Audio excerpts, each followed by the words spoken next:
रवि जब 8 साल का था तब से अपनी बहन को लेकर रोड के पास गाड़ी का शीशा साफ करता था। 6 महीने की छोटी बहन को रास्ते पर सुलाकर वो खड़ा रहता था कि कब सिग्नल का लाइट लाल हो और वो जाकर गाड़ी की शीशा साफ करके 2 पैसा कमा के बहन के लिए दूध खरीदेगा। रो मत बहन, तुझे भूख लगी है मुझे पता है, थोड़ा रुक जा, मैं भी कुछ करता हूँ। तभी सिग्नल की लाइट लाल हो जाती है। रवि भागकर एक कार के पास जाता है और उसकी शीशा साफ करने लगता है। ओए लड़का, भाग यहाँ से, मुझे कोई सफाई वफाई नहीं करवानी है। रवि डर के चला आता है और ऊपर से उसकी बहन जोर जोर से रोने लगती है। बहन, तुझे भूख लगी है, मैं समझता हूँ, पर आज तो कोई गाड़ी वाला सफाई नहीं करवा रहा है। ऐसा मैं कहाँ से तुझे दूध खरीद के दूँ?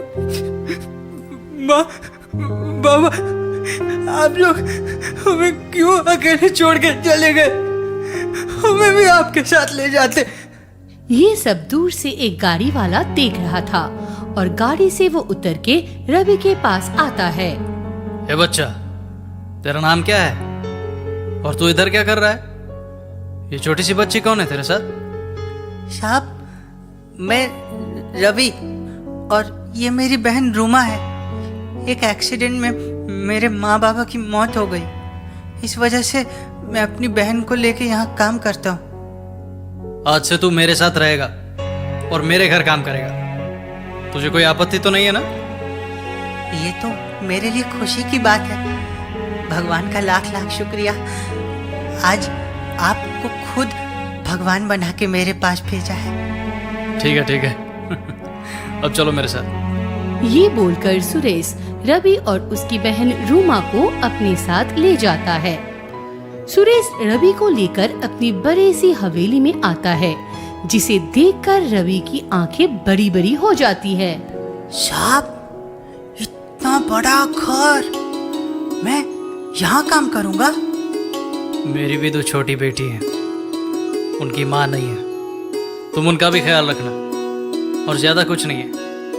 ठीक है साहब, मैं अच्छे से देखभाल करूँगा, खुद की बहन की तरह। ये रही सुष्मिता, मेरी बड़ी बेटी, ये बहुत समझदार भी है। और ये मेरी छोटी बेटी सुमी, अभी 1 साल की है। अच्छा साहब, आज से ये लोग मेरी भी बहन, मैं इनका अच्छे से ख्याल रखूंगा। रवि, तुमसे मिलके बहुत अच्छा लगा। जाओ अब तुम्हारे कमरे में थोड़ा आराम कर लो और अपनी बहन को दूध भी पिला दो। ये बोलकर सुष्मिता अंदर चली जाती है और रवि रूमा को लेकर अपने नए कमरे में चला जाता है। देखते ही देखते रूमा बड़ी होने लगती है। रवि को जो पैसे मिलता था वो जमा करता था, उसी से कुछ पैसे लेकर रूमा को स्कूल में एडमिशन करवा दिया और कुछ पैसे जमा कर रहा था उसकी शादी के लिए।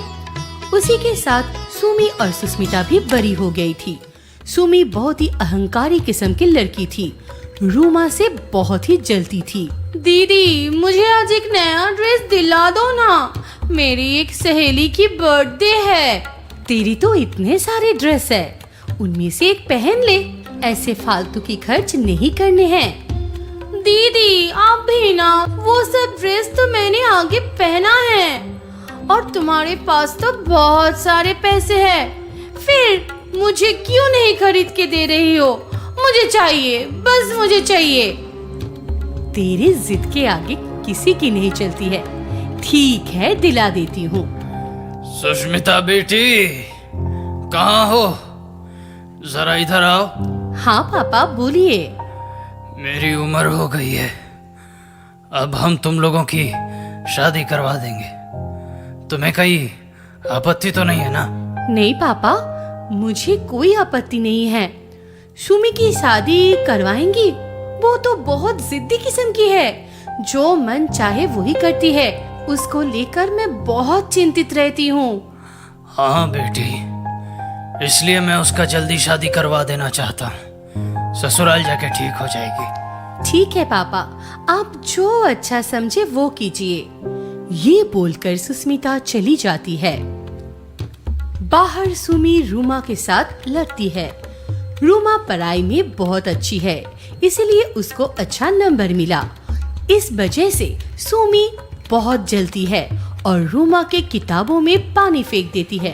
तभी उधर सुस्मिता और रवि दोनों आ जाते हैं। अरे क्या हुआ तुम दोनों को? इतना क्यों लड़ रही हो? अब तो तुम बड़ी हो गई हो, बच्चों जैसी हरकतें क्यों करती हो? हाँ सुमी, तुम रूमा को क्यों परेशान कर रहे हो? हाँ हाँ दीदी, मैं ही तो हूँ जो इसके पीछे पड़ी रहती हूँ। मेरे तो और कुछ काम ही नहीं है। भैया, सुमी ने मेरी किताब में पानी फेंक दिया है। मेरी सारी किताब खराब हो गए हैं, इसलिए मैं थोड़ा गुस्सा हो गई थी और हर वक्त मेरे साथ ऐसे ही करती रहती है। जो किया अच्छा किया, तुम मेरे घर में रहते हो ये मत भूलो। ऊपर से तुम्हारी वजह से मुझे डांट भी पड़ती है। सुमी, ये कैसी बात है? पापा सुनेंगे तो तुम्हें बहुत डांट पड़ेगी। ऐसा नहीं बोलते हैं। और कुछ दिनों में ही तो तुम्हारी शादी है, पापा मुझे बताए हैं। अब चलो यहाँ से। क्या शादी? बिल्कुल नहीं, इतनी जल्दी कौन शादी करता है? मुझे शादी वादी नहीं करनी है, पापा को बोल देना। ये बोलकर सुमी चली जाती है। शादी की बात सुन के रवि भी सोचता है, रूमा की भी तो शादी की उम्र हो गई है, अब मुझे भी उसकी शादी करवा देनी चाहिए। एक अच्छा सा लड़का देखना पड़ेगा जो इसे बहुत खुश रखेगा। देखते ही देखते उसके शहर की एक कॉलेज की प्रोफेसर के साथ रूमा की शादी तय हो जाती है। ये देखकर सुमी भी शादी के लिए राजी हो जाती है और सोचती है, रूमा से अच्छा दूल्हा मेरा होगा। पापा को बोलकर एक अमीर घर में मैं शादी करूंगी। पापा, सुमी शादी के लिए तैयार हो गई है, आप पहले उसकी शादी करवा दीजिए, ना जाने कब उसका मन बदल जाए, इसीलिए कहती हूँ। ठीक है, मैं लड़का देखता हूँ। सुरेश ने सुमी के लिए अच्छा बिजनेसमैन ढूंढ लिया और उसके साथ शादी भी तय कर दिया था। सब लोग बहुत खुश थे और शादी के दिन भी ठीक हो गया। सुमी की शादी पहले था, उसके बाद रूमा की शादी थी। जोरों से शादी की तैयारी चल रही थी। रॉबी जो पैसा जमा किया था उसी से कुछ गहने और एक अच्छी सी साड़ी खरीदता है और सुमी बहुत सारे सोने के हार और बहुत सारे कपड़े खरीदता है। बहन, मैं तेरे लिए बस इतना ही कर पाया, मेरे पास और कुछ नहीं है ना। ये तो बहुत है भैया, मुझे और कुछ भी नहीं चाहिए।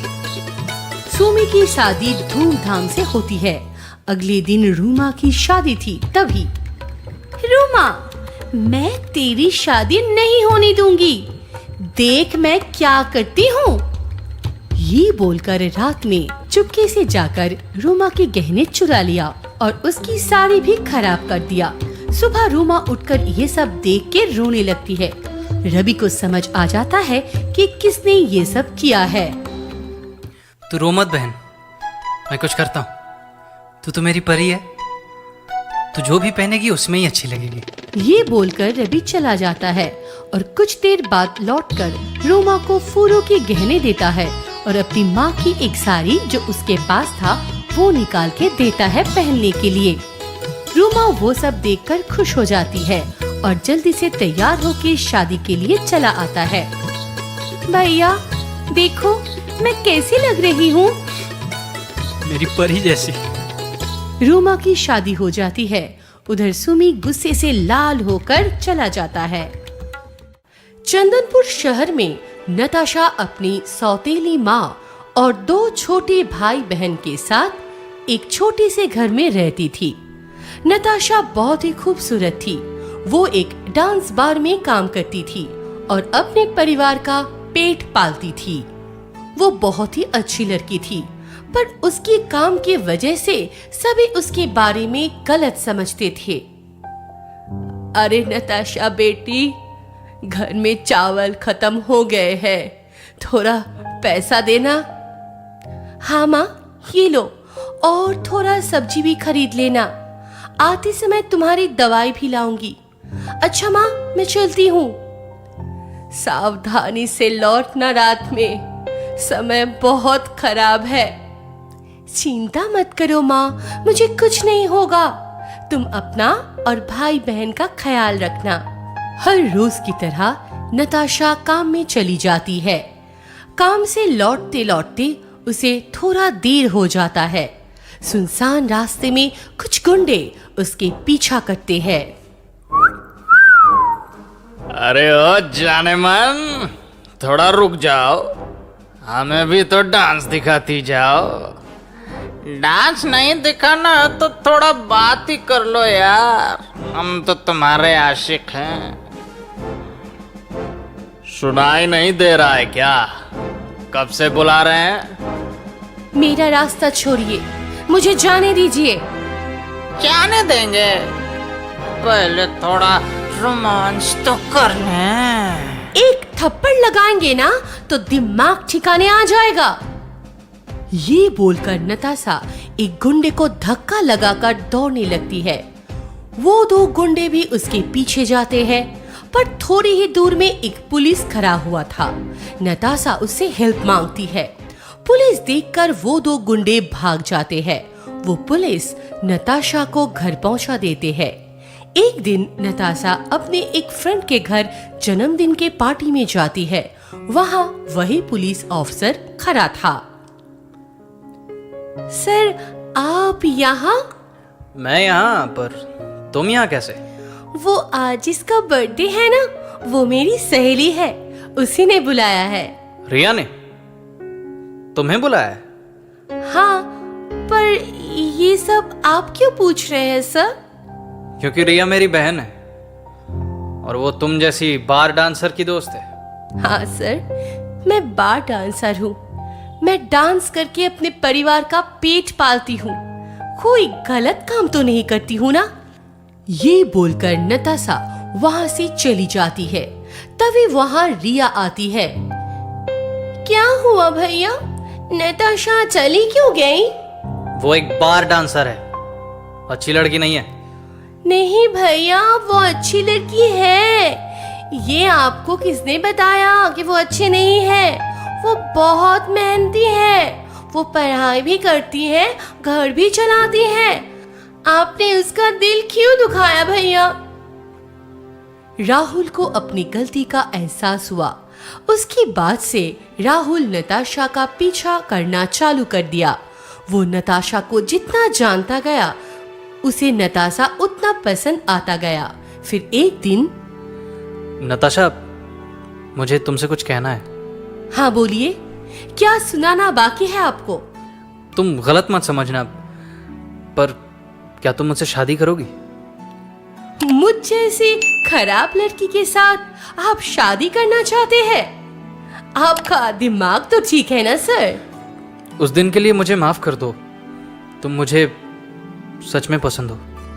चैरिटी करना है तो कहीं और करिए, यहाँ कोई जरूरत नहीं है। ये बोलकर नताशा वहाँ से चली जाती है। राहुल ये सब बात अपनी बहन रिया को बताता है और उसका हेल्प मांगता है। रिया उसके भाई के इस फैसले से बहुत खुश था। वो नताशा से बात करने के लिए उससे मिलने गई। मेरे भैया बहुत अच्छे हैं। क्या करूं, अचार डालूं? अब तो गुस्सा छोड़, मेरे भैया से अच्छा लड़का तुझे कहीं नहीं मिलेगा। देख रिया, मैं शादी नहीं कर सकती। मेरे ऊपर बहुत सारी जिम्मेदारी है, तू तो जानती है ना। तू एक बार भैया से बात करके तो देख। ठीक है, तू बोल रही है तो एक बार मिलती हूँ। एक दिन शाम को नताशा राहुल से मिलने के लिए जाती है। दोनों एक पार्क में बैठते हैं। देखिए, मेरे ऊपर बहुत जिम्मेदारी है, मैं शादी नहीं कर सकती। तो वो जिम्मेदारी हम आधा आधा बांट लेंगे। पर बाद में आपको ये सब अच्छा नहीं लगेगा।